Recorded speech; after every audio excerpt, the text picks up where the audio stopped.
بسم اللہ الرحمن الرحیم۔ ہجرت حبشہ کا واقعہ۔ جب حضور صلی اللہ علیہ وسلم نے مکہ میں اسلام کی دعوت شروع کی تو قریش کے سردار اسلام کے پہلے سے پریشان ہو گئے۔ انہوں نے مسلمانوں پر ظلم و ستم کی انتہا کر دی۔ کسی کو مارا جاتا، کسی کو بھوکا پیاسا رکھا جاتا، کسی کو گرم ریت پر لٹایا جاتا اور کسی کا کاروبار بند کر دیا جاتا۔ یہ سب کچھ دیکھ کر حضور صلی اللہ علیہ وسلم نے اپنے صحابہ کو فرمایا، اگر تم حبشہ چلی جاؤ تو وہاں ایک ایسا بادشاہ ہے جو کسی پر ظلم نہیں کرتا، وہاں تم امن سے رہ سکو گے۔ پہلی ہجرت حبشہ۔ اسلام کے 35 سال رجب کے مہینے میں 11 مرد اور 4 خواتین یعنی کل 15 مسلمان خاموشی سے مکہ سے نکلے اور حبشہ کی طرف روانہ ہوئے۔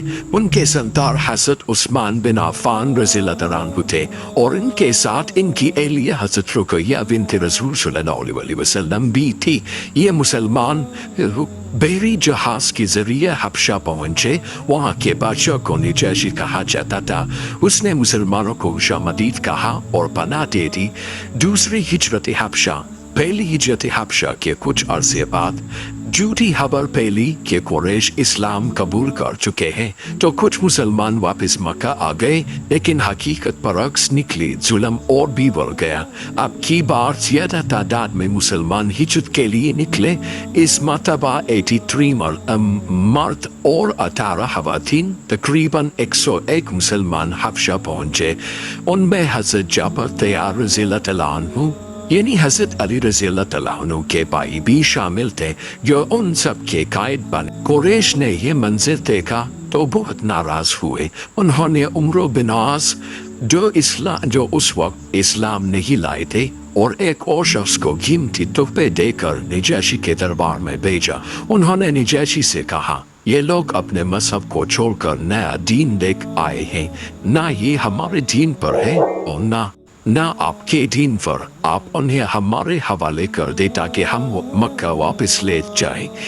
نجاشی نے کہا، میں ان لوگوں کو سنے بغیر کوئی فیصلہ نہیں کروں گا۔ نجاشی نے مسلمانوں کو دربار میں بلایا۔ مسلمانوں کے نمائندہ حضرت جعفر بن ابی طالب رضی اللہ عنہ آگے بڑھے اور فرمایا، اے بادشاہ، ہم جاہلیت میں تھے، بتوں کو پوجتے تھے، ظلم کرتے تھے، برائیاں کرتے تھے، پھر اللہ نے ہم میں ایک نبی صلی اللہ علیہ وسلم بھیجا جسے ہم جانتے ہیں کہ وہ سچے اور امانت دار ہے۔ انہوں نے ہمیں سچ بولنے، نماز پڑھنے، روزہ رکھنے، زکوٰۃ دینے اور ظلم چھوڑنے کا حکم دیا، مگر ہماری قوم نے ہم پر ظلم کیا اور ہمیں مارا پیٹا، اس لیے ہم آپ کے ملک میں آئے تاکہ آپ کی انصاف میں پناہ لیں۔ پھر حضرت جعفر رضی اللہ عنہ نے قرآن کی آیات یعنی سورہ مریم کا حصہ تلاوت کیے جن میں حضرت مریم علیہ السلام اور حضرت عیسیٰ علیہ السلام کا ذکر تھا۔ جب نجاشی نے یہ آیات سنی تو اس کی آنکھوں سے آنسو بہنے لگے۔ اس نے کہا، یہ کلام اور عیسیٰ علیہ السلام کا کلام ایک ہی چشمے سے نکلے ہیں۔ میں تمہیں ہرگز کسی کے حوالے نہیں کروں گا۔ تم میرے ملک میں آزادی سے رہو۔ یوں مسلمان حبشہ میں امن اور سکون سے رہنے لگے۔ نجاشی نے ان کا بھرپور ساتھ دیا اور وہی اسلام بھی قبول کیا۔